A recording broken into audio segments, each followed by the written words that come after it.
Good evening. Welcome to Vibin with Ashley Live. I'm your host, Ashley Live, and tonight is episode 187 of my show. My guest this evening is the incredibly talented singer, songwriter, and multi-instrumentalist, Mark Macri. Mark is based out of the Syracuse, New York area. His musical career has spanned over 3 decades, and he's been nominated for 5 SAMMY Awards. Mark recently formed a new group called Mark Macri and the Funk Junkies.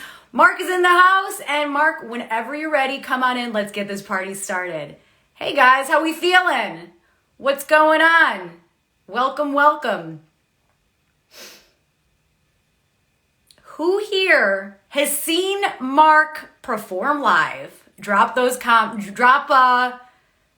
note in the comment section. Hi, Jamel. Thank you. I appreciate you, Jamel. Thank you. How we feeling?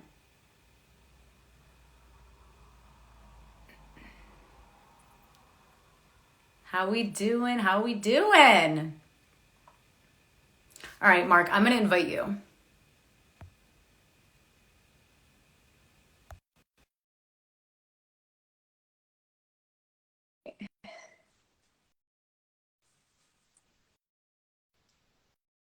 Clydeman 1 says, Mark is a good friend. All right, sorry about that. It's okay, Mark. How are you? Oh, I'm getting there. Okay. All right, flip your camera back. Oh. There's Mark. Am I there? You were for a second. Yeah. Okay. Yes. Sorry. Mark, there you are. Welcome. Thank you. Thank you. Hi, everybody. How's it going? Things are well. What's Good. going on, Mark? How's your day been? You know what? Today is usually a day off, but days off are usually filled with, booking things or whatever else like that. Literally, I think I booked the last gig that I wanted for the summer. I'm literally I have 67 gigs between Memorial Day weekend and Labor Day weekend. So that's a lot. That's a lot. I'm working a lot. Yeah, it's a lot. So it's a lot on the voice, But yeah. This is the weird thing between. So this is this different when I lived in Orlando because obviously the climate is friendly. So the work was steady. So I did 8 months there and then I did 4 months here. So when I was here for 4 months, I worked like a banshee. But then when, down in Orlando, you were still doing at least 4 nights a week, 4 to 5, so it never really stopped. Where here, summer is our, you can turn away work in the summertime, because it's so busy. So, So Mark. Okay. Yes. I want to start at the very beginning of your life when you were a young boy. So God. Talk to me about the impact of music on your life as a child. Well, to be honest, this my family, even though there weren't really many professional musicians in my family to speak of, everybody was very musical. I did have one uncle who was in a band called the Madisons in Central New York. I don't know, 50s, 60s maybe, or something like that. So everybody in my family could pretty much sing, and I sang at an early age, probably 4 or 5, on pitch. I could sing along to pretty much anything, and my mother had bought me one of them little button organs with the button chords and then the keys, whatever. When I had that when I was 5. So that, and really I've been singing since then the whole time. And obviously grammar school was plays, musical, whatever, but, and then I was, and then when I got into high school, I was in symphonic band as well as choir, stuff like that. So it's been around, it's a blessing and a curse, but I was born to do it, I think. Yeah. Yeah. So talk to me about that point in your life when you're like, I love music and this is what I'm going to do for my life. Well, you know, I mean, when I was like 12, I took a few lessons on like the double keyboard organs with the bass pedals on the floor. You Hmm. know, something you probably see like in an older household or whatever. Um, so keyboards, you know, were basically thrown at me at an early age. Not really thrown at me, but I kind of gravitated drums, you know, around that time. Hmm. But I never really stuck with the drums. I did some percussion in high school for the symphonic band, but nothing, nothing, like I said, I didn't pursue it. Acoustic stand-up bass, I did that in symphonic band too. It, it, it was around high school when I started playing, like I started playing more piano. I don't really consider myself a piano player. I'm a keyboard player, Yeah. and there is a big difference. Anybody that knows the difference knows. Piano players have a much stronger left hand usually than like keyboard players do. Yeah. So I'm a parts player rather than someone, because I'm self-taught. I had a handful of lessons when I was 12 on organ. You know what I mean? Hmm. So other than that, I'm self-taught as far as keyboards and guitar. Um, but I was formally trained in voice, Hmm. when I went to school for music. So like that's really the only formal training I had was vocally. So, Hmm. Hmm. you know, Awesome. so So, so by the time in high school, it seemed as though, I don't know if you want to call it a bug, yeah. but I started playing more. Then I started playing with other people, you know. Mhm. So, and then when I think back when I was probably 13, my mother took me to a club where there was a band playing, and she was one of those annoying like musician moms to have her little kid son sit in with the band. And I remember doing that. I was young. I was young, but now like when people come to me and do that, I'm like, oh God, you know what I mean? It's like, oh, So, but I still I do let people sit in now and again. Like I've had kids of friends that have sat in with me, for or whatever, and like it's like because I kind of know that they can do it, things like that. But some parents, fill their kids with heads and they go, "Oh, you're great, you can do it," and maybe they're just not so great. Yeah. But so I mean, I know that's a roundabout answer. Like I think in high school I started kind of playing more and then playing with other musicians, jamming with people. And then I think that's where the bug, Yeah. I mean, I always I was in theatrical things too, so I was kind of all around. I was in symphonic band plus the theater, so band geek, play, theater geek, whatever. So like I was doing both. Um, so once I started playing with other musicians, like in high school, I think that's when the bug kind of started. Yeah.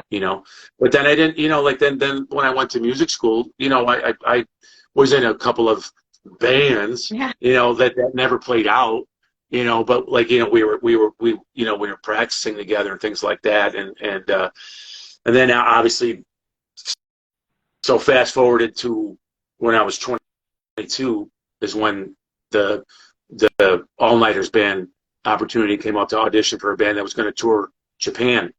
Hmm. And so then, by then it was like, well, you know what? I'm doing this. Like at 22, I'm like, I think this is what I'm going to be doing full time. You know, um, and the solo gig didn't come until 5 years later. Oh, You know, wow. so yeah, I went professional in '86, but I was with the band that toured, the tri-state area and then in Japan. But like the solo gig didn't happen until 5 years later, and so like that was '91, May of '91. But before that, like I had a stint a little bit over a year with Danny Holmes, who was in the Utica, Central New York area at the time, like one of the more predominant solo guys out there. But I was like his side guy, you know what I mean? I was like just his accompaniment, I mean? I just played in support of him, you know what I mean? Like I was basically his side guy, So I mean, he was the guy, I was the side guy, you know. And so, but I learned a lot from that. And then when I went solo, I was pretty ready to do it, you know, because I'd been out there in a duo. So it's like you know, in a band you're not very naked, you know. In a band, you know, there's a lot of noise going on. Nobody can hear every mistake and every note you do. Yeah. Then you go to a duo. Now it's two guys. Now it's a little bit more naked. You know what I mean? But then when you're solo, you got nobody to blame but you. You know what I mean? So like it's if you sound good or if you sound bad, it's only one guy doing the show now. So you know, so so I got back from Japan in May of '87, and I was working some day jobs and things like that. And then in 1988, in April 8, I broke my L5, my back. So that put me out of commission for 9 months. Wow. So then, you know, so now we're into '89. I auditioned for another 4-piece band locally, a rock band, got into that one. And then around the same time is when I met Danny, and then started just kind of like going to his gigs and like singing a couple songs with him. And then he suggested, well, let me come over and see what you can do and see if we can work something up. And that's how that went on until May of '91, where I went solo. So I mean, it's kind of the progression that it took. But, you know, by the time I you know, flew halfway around the world and toured with this band, you know, in a foreign country, I'm like, well, I mean, this is cool, you know. I mean, it was a pretty cool opportunity for a kid that young, you know. So so all good, you know. So if that answers your question, I don't even know if it answers your question, but it's just like that was such a roundabout, like that I needed to leave breadcrumbs to get back home from that, you know. So yeah, you know, so that was it. So high school, I got the bug, I think, and then once I toured Japan with that first band, that first professional band where I made money, got paid, you know, then it was pretty much, there was no really going back, you know. So, you know, I had day jobs for a while, but like I said, in that interim from coming back from Japan and then getting over the injury of my back and then going into music, hell, at one point I was playing with that band and playing with Danny. So I was working a day job, a 40-hour week day job, plus playing Thursday, Friday, Saturday, Sunday at night. So yeah, so like those were like you know, sleepy nights going on the throughway on the way home, you know, because I was like burning the candle at both ends. So definitely. Yeah, so that's how kind of it all came to be. So awesome. And once I went solo, once I went with Danny, it was full time. I didn't really work during the day anymore. So yeah. So I wanted to talk about your 3 albums in their entirety. So let's talk about the first one in '96, A Day at the Human Races. Talk to us about Well, a lot of what I do, especially you know what, all 3 of them really, they are intensely personal. And there's a song on that album that I actually redid on the Still Human album called Die Trying, which is somewhat almost autobiographical. And it's, you know, it's kind of a sadder thing about where I was in my life and, you know, where I was for most of my life, really, up until, you know, like a year ago or you know, year and a half ago. Very, very personal album, but I also, like, I was always bothered by like racism, racial inequality, things like that. That kind of thing always kind of really, I don't know if I took it kind of personally or whatever. So there was a song called "A Day at the Races," you know, on that album. So, you know, I know it wasn't Human Races, but that was the title. You know, we call it the title track, and it was about, you know, the racism and, you know, if you burn so many bridges, like, what are you going to do? You know, it's like, we're all here, you know. Then again, it was, you know, it was kind of a brooding, angry breakup song. You know, there was a song about my biological father that I didn't have a relationship with, you know, tumultuous relationships, you know, and so it was very personal. And, you know, the second album was personal too. The third album was personal too. The third album was more geared towards my mom's passing. when she passed in 2009. Yeah. So they're all personal, you know. There's like a lot of personal material on them, you know. So that brings me to my next point, because you are such an advocate for mental health, and during the pandemic, you went to therapy, and we were talking about this earlier. So tell us what made you want to go into therapy and decide to get help. Well, you know, I had been doing the same thing over and over again, that definition of insanity, right. You know, and then expecting a different outcome. And it just, you know, obviously it wasn't working, you know. But I spent most of my life, and I, you know, for what it's worth, you know, I've said that, you know, I was lost until my mid to late, you know, like I'm 58. So like, you know, until I was like, you know, 57, really, I was just, you know, there were times where I was suicidal. You know, I've always struggled with depression my whole life. I was born into it. I was born into a situation where my mom was a victim of sexual abuse by her own family members. So like when you're born into that, you're born into a person, from a person that has no self-worth, you know, has no self-esteem. You know, their image of themselves was totally shattered. So, you know, what is a person like that equipped to do for a child? Yeah. You know, it kind of, you know, you kind of like keep adding links to that chain, if you will. Yeah. So, I was in a long-term relationship. When I started, I was living with someone, and just, very unhappy for a lot of reasons. For some things that I did for myself, but then for some reason where I thought that the relationship was so damn toxic, and it really was. And I was suicidal, you know. Did I actively pursue it? No. But, you know, I contemplated it quite a bit, you know. And once you get to a point where you contemplate how, then those are red flags for a counselor. And when you're doing like an intake, you know, with mental health, that question is there. And if you answer yes to that, then, you know, that's another notch of, you know, some seriousness, if you will. So in the mid 90s, I had therapy for like a good 2.5 years, but I don't seem as though like that I really took to it, you know, as well as I did this time. So when it first started out, it was more over the phone, you know, like telehealth, you know. But I'll say this, that you know, my therapist at the time when I was doing the telehealth thing, he was a good therapist, very empathetic. But the problem with doing it telehealth, I think, is that there's no vulnerability. Yeah. You know, yeah. You're over a screen. Yeah. You know, the therapist can't see your body language. You know, they can't see when your leg starts to twitch because you're starting to get uncomfortable, because you're getting vulnerable, or he's getting near something that is sensitive or whatever. So, you know, that I think I got some benefits from that, but when I was able to be in a room with a therapist, when things were lifted a little bit, that's when I excelled. And I had a different therapist by then, and she was an absolute rock star.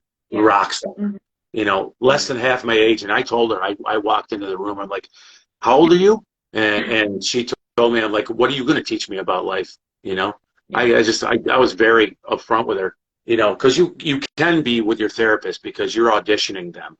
You know what I mean? It's like, you know, well, think about it. That's like a job interview. They are working for you in a way, you know, right? So you got to be convinced that they're going to be right for you. So, and she was, man, and I'll tell you, she was a total rock star, and I did a lot of hard work. Therapy is like turning your guts inside out, you know, and you got to look at yourself in the mirror, and for a lot of different reasons. But, you know, if you do the work and you get through it, you know, you can feel 50 pounds lighter, and I sure as hell do. You know, I feel amazing. I feel so much better that I did the work, and you know, I laid all of those things that made me feel guilty, and all the burdens, and a lot of the things that hurt back then, you know, and all the years that I spent lost, that, you know, you could say they were wasted. And some people go, well, there's no accidents, there's no, you know, everything happens for a reason, which I can't stand that cliche. But you know what? you know, there are times when that's probably applicable, you know what I mean? So, you know, it's so, and the reason I like, sometimes I do talk publicly about it is because I don't possess anything more, you know, exceedingly special more than anybody else. I really don't. I mean, I don't, you know, because I think if I can do it, then pretty much anybody can do it. You know what I mean? You just have to be willing to, you know, that there's some courageous first steps, and you know that you have to know going in that it's going to be hard, but you know, when you get to a point in your life, say you're 35, 37, whatever, you get to that point, say you're 37 years old, everything that's happened to you up to made you that 37, okay, will not take you 37 years to get to a different, better level. Yeah. You're talking 1 or 2 years, you know. So you know, you don't, people might go into and go, oh, this is going to take forever. It really won't. It won't take your lifetime to get out of where you are. You know, it took you your lifetime to get to where you are. But if you want to get to a place where you want to, you know, be emotionally more healthy, and have a way better understanding for yourself, you know, give it 1 or 2 years. That's nothing compared to 37 or 57. Yeah. Right. So you can do that. So the rest of your life you can be happier, you know. Sorry, just so you know, so that's you know, so if people think about, oh, it's going to take so much time and it's going to be hard, it's going to be hard, but it is not a thing where it's going to take you another lifetime to get to the other side of it. Yeah. You know, and that's what people have to realize, because I really do not possess anything. I'm no genius, you know. You know, really, I'm no Rhodes Scholar, you know, or anything. I'm just, you know, I'm an average guy, you know. I mean, I'm a musician, whatever. But if I can do it, you know, anybody can do it. Yeah. You know, really. Yeah. So, you know, and I mean, for talking about this publicly, because I think mental health is one of those things that we all struggle with, right? And it's kind of just like being real and honest with ourselves and being like, hey, I think I need some help here. Yeah. Well, you know, hell, and I've heard this joke from plenty of friends, and I've used it myself. I go, if I could make a law for my family, all my family would be in therapy. Right. You know what I mean? Yeah. And I've heard a lot of friends say the same thing.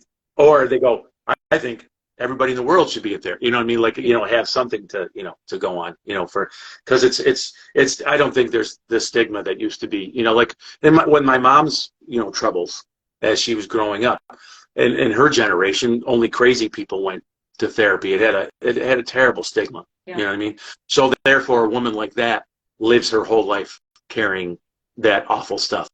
Yeah. You know what I mean?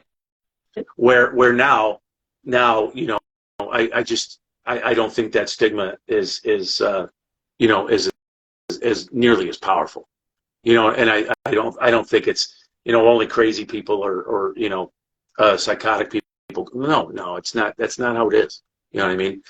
But if you don't have the, you know, if you're not, and even if you're a psychologist or whatever, they go to therapists too. Right. You know, it's like, you know, if you don't have the wherewithal, if you didn't study psychology for all that time, and it's like, and then you know, try to apply, you know, take a year of psychology and apply it to yourself. That's not going to work. You know, it's you know, it's.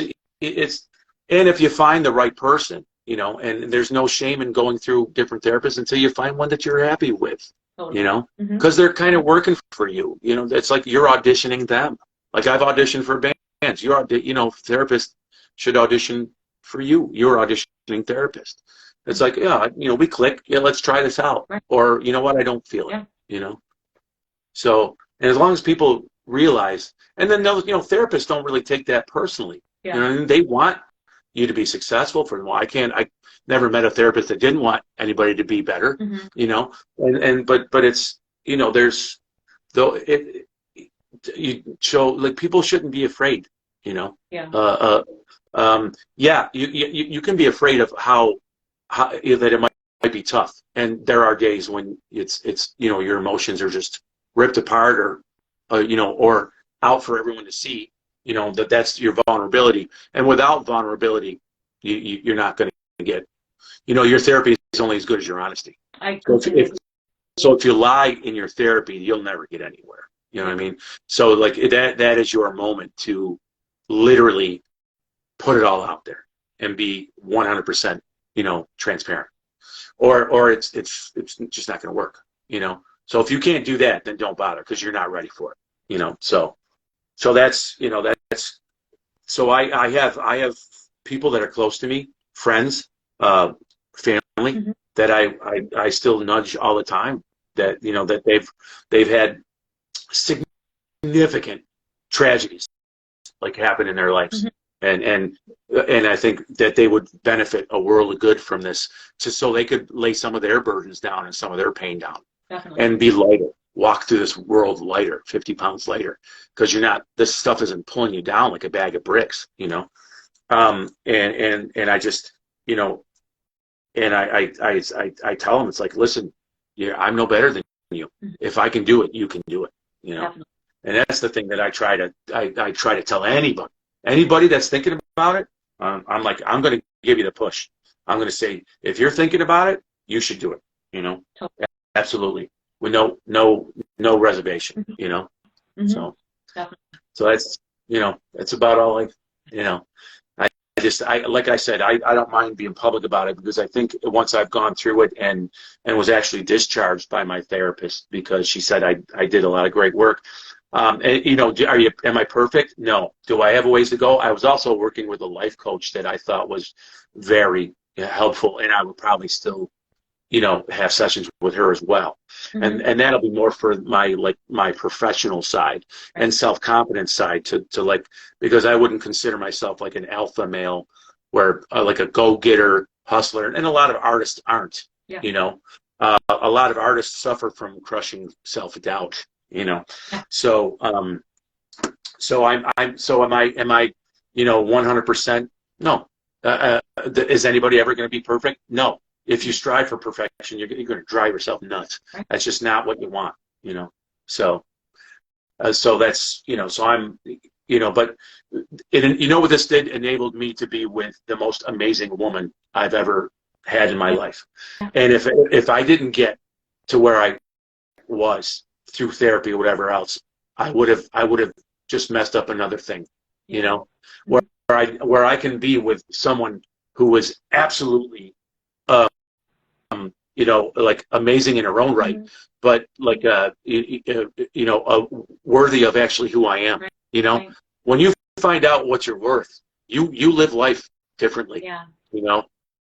You really do. You don't crap on yourself, and you don't crap on the people around you. Yeah. When you find out what you're worth, and then get some self-esteem and things like that, believe me, your life will change, exponentially. Yeah. So and that's where, and this enabled me to be with the person who was absolutely amazing in every way. And until that happened, until the therapy happened, it would have never happened for me. Wow. Because I wouldn't have known my self-worth. I wouldn't have known that I was worthy for that person. Yeah. I would have never known, because it just never, I would have never gotten it, Yeah. But that's what a successful therapy can do for a person. Yeah. So, and I want everybody to feel that, I think we that would only make the world a better place. Yeah. So, no pun intended in my second album, but but that's that's where we're at. Yeah. What's so next? Powerful. Know your worth and do the work, and good things will happen for you. You just have to let that. Yeah. And all the burdens, just lay them off, in your life. Yeah. Well, and people just, people can be very short-sighted. Well, just do it. Just get over it. Yeah. Just whatever. And it's like, oh, well, you're not helping. And some of the closest people to you can be short-sighted enough to say that. I mean, that'll happen with any degree of a relationship in your life, from the acquaintance to your best friend, or whatever. Right. The people can say that kind of stuff. Well, just get over it. Just do it. But somebody that suffers from depression, that feels absolutely crippled, just do it. you might as well tell them to like lift the car off the ground. Yeah. Go ahead and do it. Oh, I can't. You know what I mean? Mm-hmm. And it's like, so you have to have some trust. You know, trust me when I say that you can do this. But you know, once you give yourself that first couple of courageous steps where you go like and you initiate having a therapist and like starting the process. Yeah. By that time, it's like, well, you know, if you were brave enough to get there, you're brave enough to keep going. My life coach told me, don't ever look at the mountain, like the mountain ahead of you that you have to conquer or that you have to climb. Don't look at the mountain. Don't look at that mountain off in the distance. Look at the steps going there. Right. Don't. Or that elephant. How are you going to eat that elephant? It's an elephant. You eat one bite at a time. Yeah. You know what I mean? So you can't look at you can't look at the mountain. You got to look at the steps in front of you and just take them. You know, don't look like you got to go. I got to conquer this by tomorrow or next month. Well, no, if you do that, then you'll talk yourself out. Yeah. You know, one step is one day at a time. You know, as cliche as that sounds, you know, it really is kind of, you know, it is fitting for some things, you know. So. Definitely. And I'm really not a fan of cliches, but some of them, you know, I reluctantly say some of them do hold up. Yep. You know, they do. You know, there's nothing you can do. So you just go with it. You know, surrender to the void. Yeah. So, yeah. So I want to talk about one of your new projects, Mark Macri and the Funk Junkies. Yeah, I am. Of this group. I am extremely excited about. So we're coming off of a 24-year run of my old band called Trainwreck. Yeah. And Trainwreck was a great I can't call Trainwreck a project. Okay. Trainwreck was a band, and the idea behind Trainwreck was that we don't rehearse. Mm-hmm. Maybe once a year. Wow. And that once a year might not even be all of us in the room. Mm-hmm. You know what I mean? Wow. So, like, it could be like the guitar player and I like worked out a few things and then went to the gig and didn't rehearse with the drummer and bass player. Mm. So what we did was we, you know, with very minimal rehearsals, if any, we played somewhat challenging music from Steely Dan to Jeff Beck to, you know, lots of things, you know, and the chemistry between the four of us was pretty great. Yeah. And really, and I'll say this, and I'll stick by it. Nobody could do what Trainwreck did, but Trainwreck. Mm-hmm. You know, really nobody could. Really nobody could. And people would, you know, especially musicians would go, Jesus Christ, you guys are crazy. Yeah. You know what I mean? You guys have balls the size of Texas to try and do this shit, you know? And we did it. It was entertaining. The thing is, we didn't hide. We didn't, like, you know what you're coming to. There's going to be mistakes. There's going to be train wrecks. That's what we were. But we did it. And we were like, we weren't apologizing for it. We were, as to music, we were a bull in the china shop. Yeah. We just, you know, we just wrecked everything. You know what I mean? But we also had great musical moments, and our energy was so high.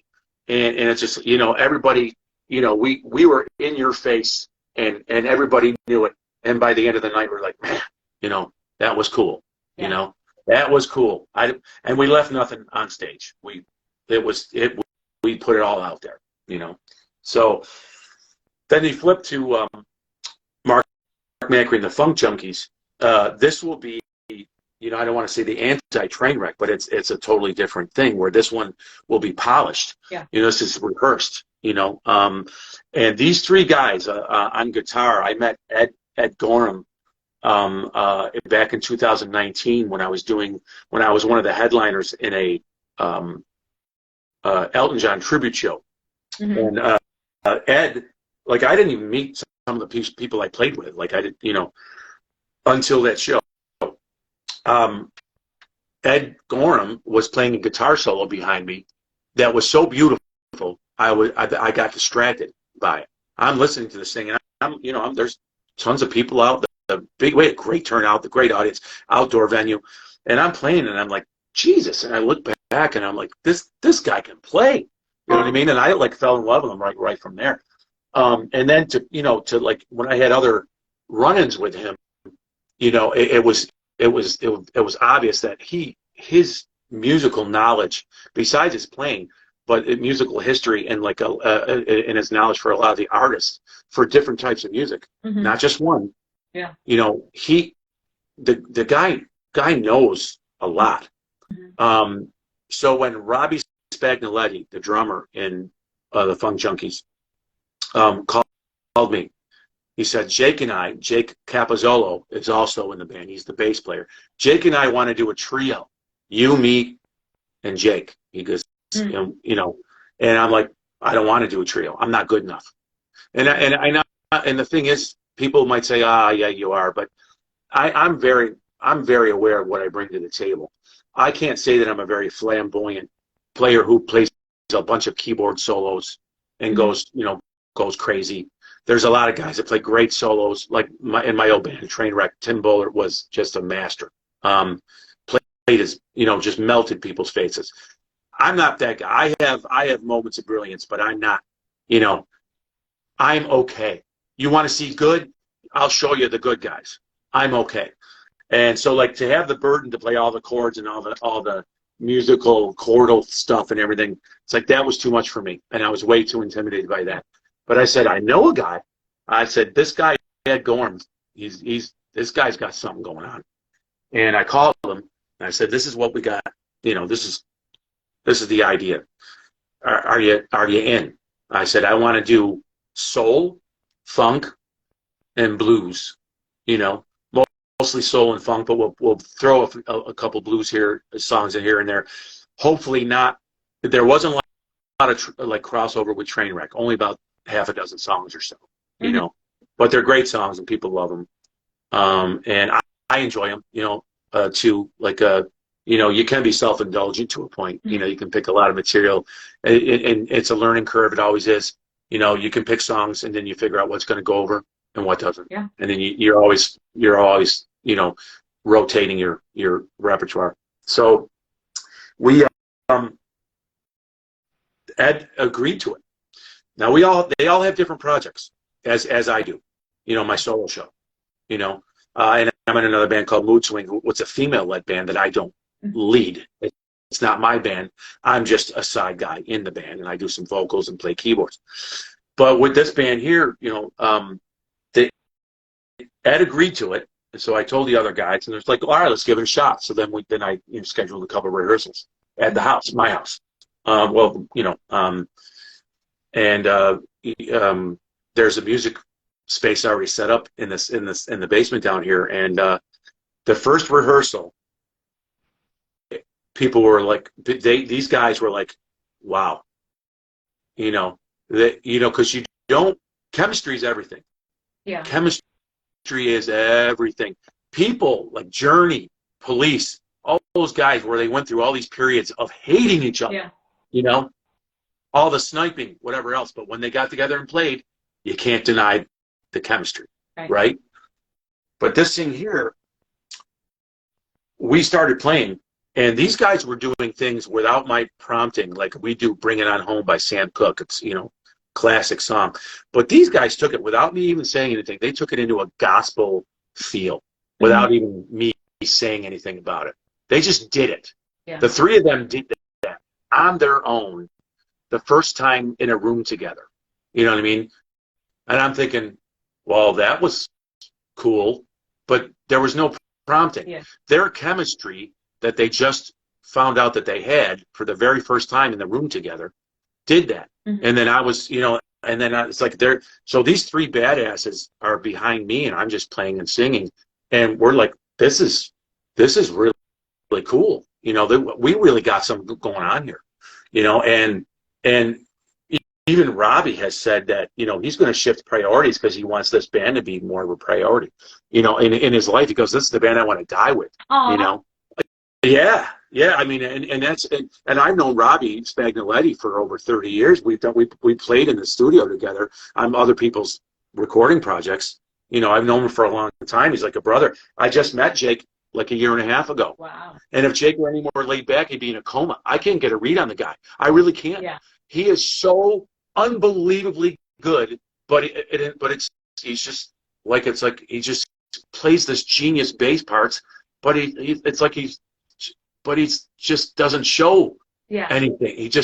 He's just doing it, you know. He makes it look so easy, you know. So these guys are, and I'll say our senses of humor are like dead on, you know. Our group texts, these guys will be joking. Like, I'll be at a gig and I'm like, ding, ding, my phone's going off. And it's these guys like throwing jokes back and forth the whole time.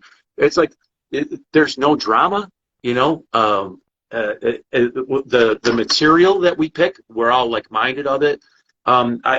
So the compatibility of this band is incredible. We've only played one full gig, which you were there for, which was very cool. Yeah. And then we were the guest artist at the Maplewood Open Mic, so we did 4 songs. Literally, we've had 4 public or 2 public outings. Yeah.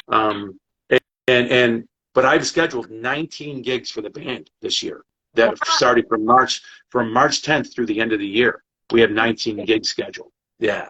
So I'm really excited, and they are too. And this is so we can, with the caliber of musicianship that these guys are, I love to play with people that are better than me. Yeah. I did that with Trainwreck, and I'm definitely doing it with these guys. Yeah. Everybody in Trainwreck and everybody in this band is way better than me. Way better. I mean, I can sing, so that's why I'm the face of the group, right? Or that fake, you know, I can sing, right? But at their instruments, these guys are like another level. Yeah. So, but what this does, like we need to launch an assault. We need to be in front of people. We need the pressure, and we need to get our machine rolling and to get it well oiled, because this group here is so good that, you know, we're already talking about the next level, which means harder music and like more spontaneous moments on stage where we can branch out, where the real magic happens. But until that, our familiarity has to be built, you know. So that means more public gigs. You know, we can rehearse, and we sound great in rehearsal, but it doesn't matter until you get out in front of a crowd. Yeah. You know, because then there's a whole different level of pressure, and you're you know, it forces you to pay attention and be really conscious about things. So what I see for this band is really, you know, there's not many limits, you know, and what I'd like, this is going to be a very we're going to make familiar songs our own. We're going to do some cool versions of songs that are out there. We're going to do our own versions, make them our own. I can see, you know, it shouldn't be, you know, I'd say by the summer when we're really rolling, that this band is going to be just you know, just at that level where we can start kind of branching out on stage, letting one person go, following that person, whether it be me, the guitar player, the drummer, it doesn't matter, you know, like to get to that chemistry to the point where we're so familiar with each other, we can follow each other to hell and back. Yeah. You know, and I think that's the goal of any good band, you know. And we absolutely have that in this band. We have that capability. Now we just have to get out there and do it, you know. So those 19 gigs should come in handy. So, yeah. Oh, that is so exciting, because I did not know that. Because I'm like, oh, when's the next gig? And I know it's in March. But it's March 10th at the Ridge in Chittenango, which is a great venue, inside or out. That club, that vibe at that club, inside, is so cool. Melinda is such a badass, the owner, and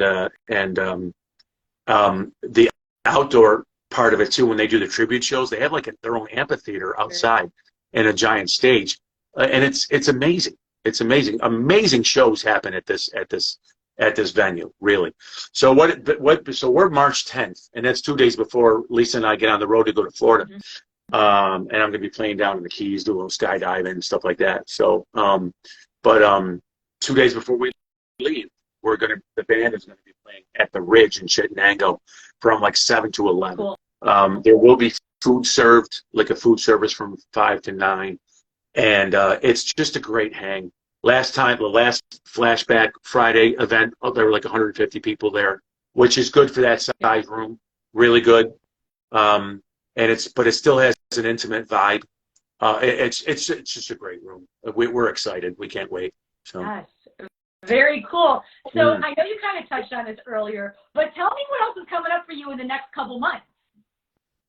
Well, so more solo gigs than anything.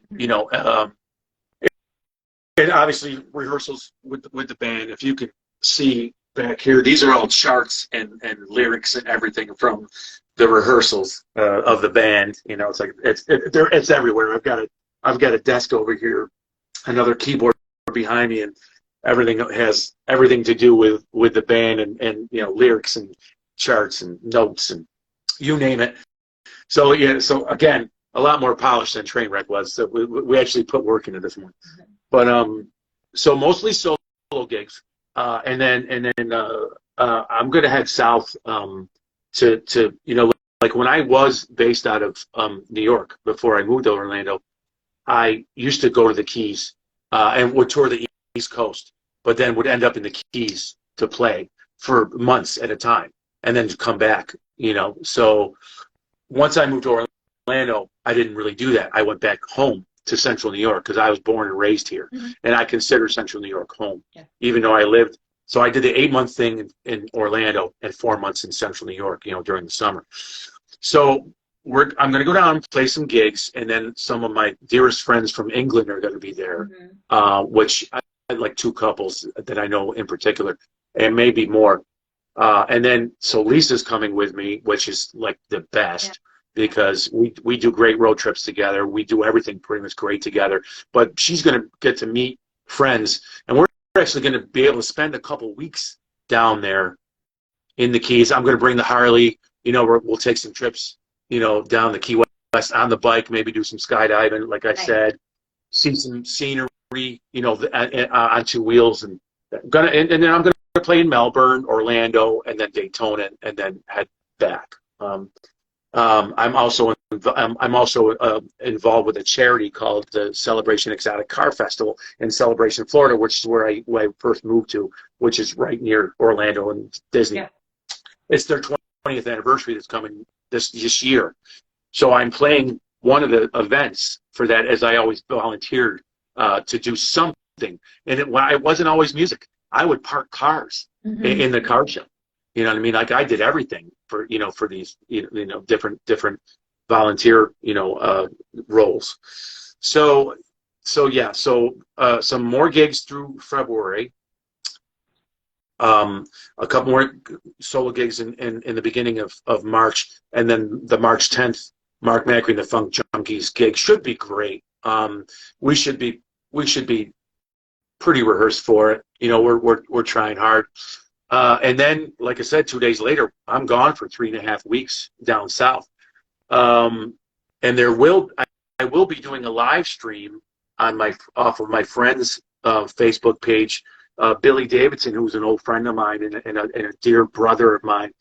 And he does garden parties right out of his recording studio down in Florida, which is pretty badass. He's got a great setup that I would love to try and recreate here, and I'm hoping to try that this summer. Yeah. So I'll be doing a garden party off of his page on the 20th of March. So I'll be playing some gigs in the Keys, starting there, hanging out with some dear friends that I haven't seen in years because of the pandemic. Nobody got to really travel and do all that stuff. So between some gigs, I've been wanting to skydive Key West for a couple of years. I wasn't able to do it this past year because when I was down there, it was too windy. Yeah. So I couldn't go. But I'm there 2 weeks this year, so I know that the weather will be fine for at least one of those days. Definitely. So I'm going up for sure. Cool. I'm going to jump, and get some great pictures. But and then when I come back, I mean, it's like April it starts to get pretty busy, and then like I said, the summer's ridiculous. So before you know it, it's going to be like major go time. Like the summer's like tax time for a CPA. Yeah. You know what I mean?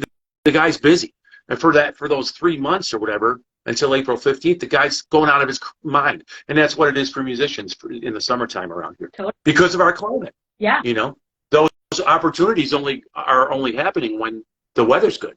I know. You know, because then when the seasonal things go, you know, then everybody's back inside again. Totally. You know, then it slows down, you know, for some, you know. So yeah, I got plenty going on, you know, plenty. And the other band I'm in, you know, I've probably got 13 or 14 gigs with them. Mood Swing, the female-led band I'm in with Danielle Rousa, you know. So I got like 14 gigs with them, 19 gigs with my band, 66 gigs during, you know, between Memorial Day and Labor Day. Wow. You know, it's like, it's nuts, you know. So it's crazy. You got a busy it's crazy. year. You got a busy year. You know, I can't. I tried winning the Powerball, but it never happens. You know what I mean? Like so, you know, 300 million to 1. You think I would have won by now, at least twice. Right? Yeah. So for now, I'll just keep playing music until, you know, other things happen. Definitely. So I know we got off on tangents. I know you wanted to talk about the albums and things like that. So like whatever you want to do, you know, yeah, it's totally fine. So all the questions that I have. Okay. But Mark, do your thing. Give us those 2 songs. Okay, cool. Yeah. All right. So like through the magic of a boom stand. There you go. See? Look at that. All right. I'm going to do a cover song first, and then I'll do an original tune. So I'm a huge Bill Withers fan. Huge Bill Withers fan. Actually, Funk Junkies does 3 songs. 4 songs. This one included. So one of my favorites. And you know, when you play around a lot, and I'll say this, I have the most loyal group of supporters that any musician could ever want. Yeah. Any, ever. And I'll say that till the day I die. I have people that right from the very beginning that still come out to see me today. We're talking over 30 years. You know? So, but they, you know, I get standing requests from you know, my supporters all the time. It's like, well, you know, I want to hear this song, or, you know, like, and I think actually you like the Steely Dan stuff. So, if I remember from a few days ago. So, all right, so yeah, we'll do that. We'll do a couple songs. So a cover song by Bill Withers, and then an original song off my second CD, A Better Place. And all my stuff, like if you pull my name, Mark with a K, Macri, M-A-C-R-I, up on like iTunes or CD Baby, all my stuff is available for sale, you know. And like I said, my first 2 albums, A Day at the Human Races and A Better Place, I think you can stream them. Can't stream Still Human right now, but that may change, you know. So here we go.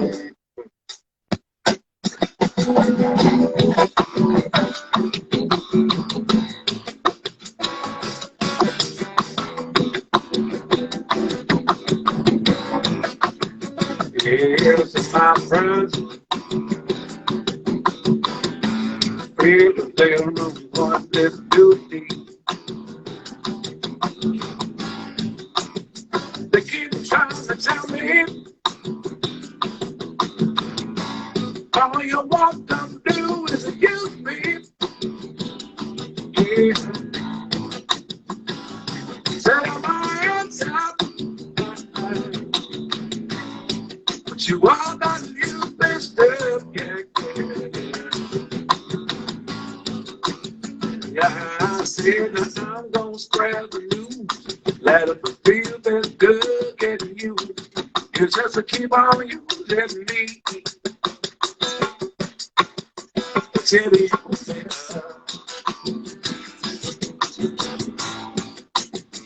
Till you fail.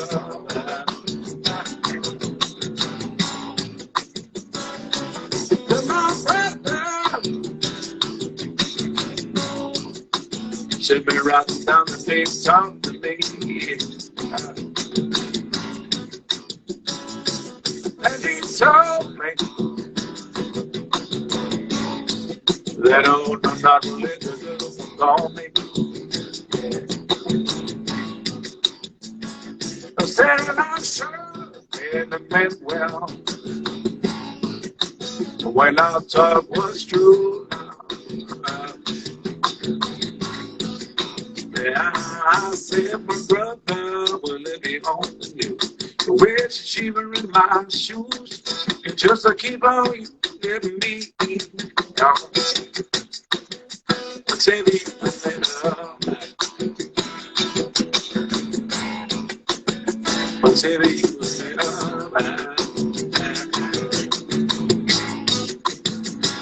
the sometimes what is true you get to do with you me.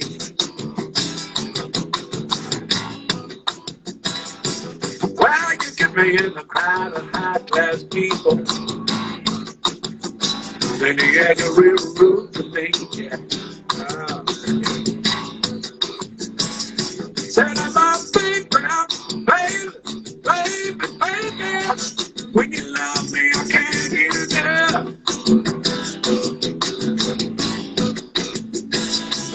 I said I'm gonna spread the news, but let it feel this good getting you. It's just to keep on using me. But baby, you feel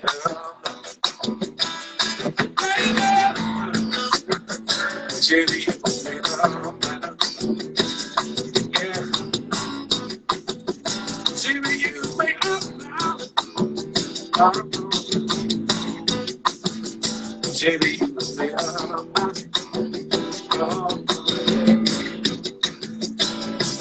Rose talk about the you and me, but it all depends on what you do.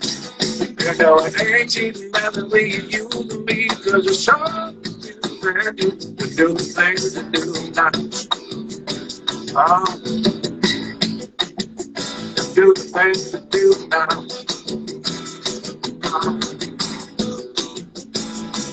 Rose talk about the you and me, but it all depends on what you do. Oh, you know it ain't cheating by the way you use me, cause you're sure and you do the things you do now. Some Bill Withers there. Yes. Guys, give it up for her. All right.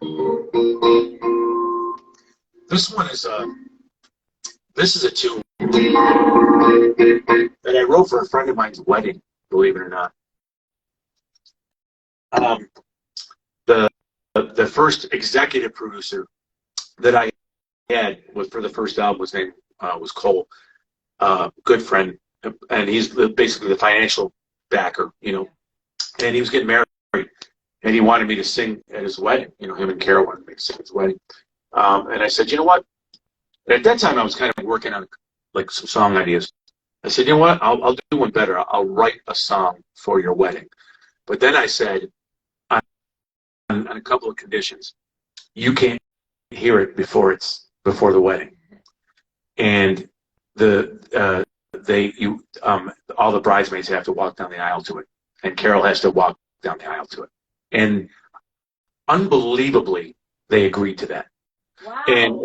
And like, that's how arrogant and stupid I was at the time, going, holy cow, let me just dictate how part of your wedding is going to go. You know what I mean? Mm-hmm. Because of this song. Yeah. But they trusted me, and they agreed to it, which I cannot believe. And it was a day where it was a New Year's Eve, 97 to 98. Power had gone out, the terrible storm.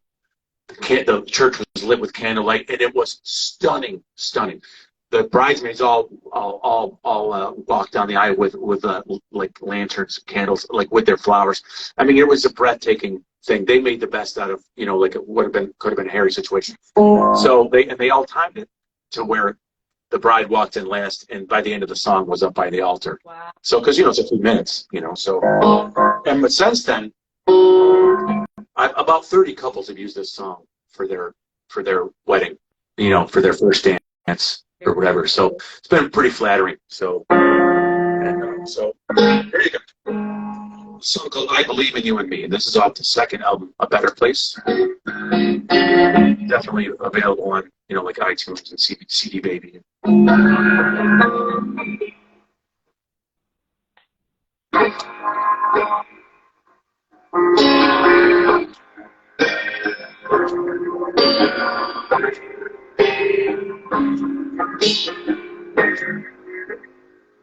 So here we are, you and me. I think each and every day that we were meant to be. Please come to me, be by my side, so I can promise myself to you with every ounce of pride. Don't you know you've taken hold of my soul? It's your love that finally makes me whole. The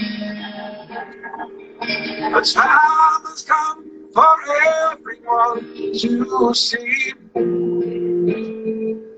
that I believe in you and me.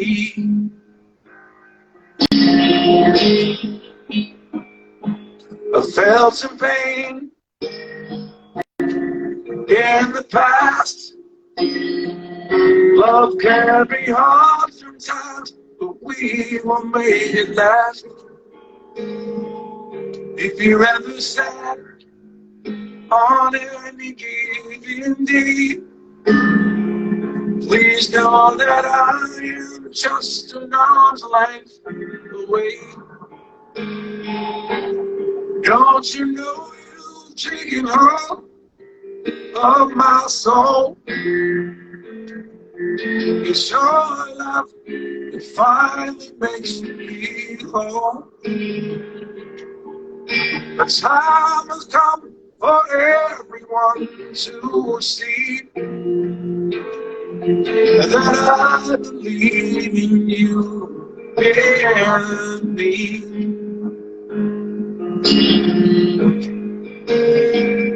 And as you're walking down the aisle, you feel the warmth of 100 smiles. And as our love goes on for miles, I will believe.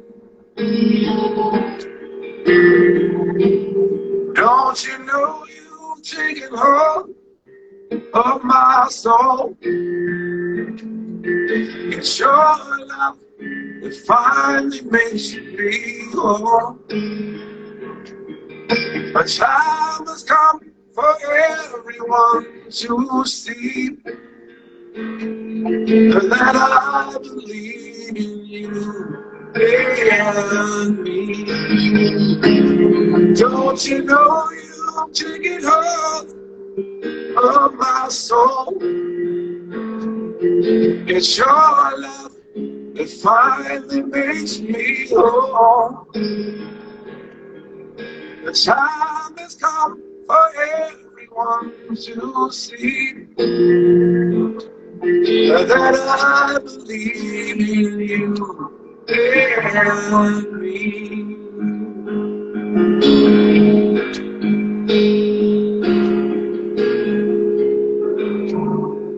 Yes! There you have it. Thank you. Mark! That was so awesome, and I love that you played that one on the show. Oh, thanks. I'll tell you a couple of sad stories about how close that came to national recognition sometime. It'll break your heart. So, yeah, but. Mark, well, we're at time. Mm-hmm. Thank you so much for coming on my show. This was so much fun. I appreciate all your honesty about Mexico. Oh, no, I appreciate you asking me. Yes. You know, I'm honored. Thank you. Thank you. It was so much fun. And Mark, plug where everybody can see you and find you. Where can they find you on social? Well, definitely on Facebook for sure. So just Mark Macri, Mark with a K, Macri. So definitely hit me up on Facebook. And then my Instagram is THEE, Mark Macri, all one word, obviously. Twitter, Christ, I don't even know what my Twitter one is. MR Macri, I think.